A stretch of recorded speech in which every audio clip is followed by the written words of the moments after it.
Есть ли имя какое-то у тебя все-таки? По контракту у меня это последний бой. Я, конечно, очень хочу продлить с Лигой Есей. Я здесь хочу, как Магомед Бибулатов, завершить карьеру. А пока Бог, Аллах дает силы выступать в Есей. Здесь, как говорится, меньше слов, больше боев. Мне это больше нравится. Ну и слова благодарности напоследок. Қырғыз елім, барыңыздарға ассалаумағалейкум. Біріншіден, Аллахыма тек мақтаулар болсын, бүгінгі жеңісті бергеніне.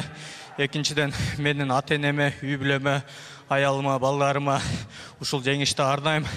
Андан сырткары, Мика брат, Алла разы болсын сага, ардайым колдоп келе жатасың.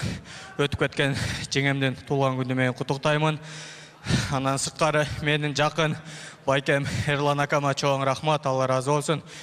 Мой близкий друг Сулейман, выздоравливай, брат, никогда не болей. Всем друзьям моим желаю крепкого здоровья, что они всегда рядом.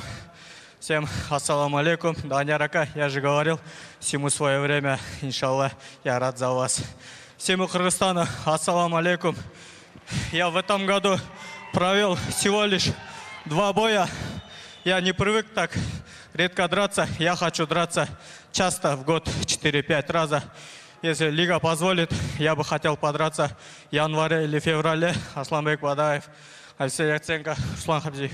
Очень хочу подраться. Так, начало Рамадана, январь-февраль. Я готов. Ваши аплодисменты Али Мардан Абдыкаров.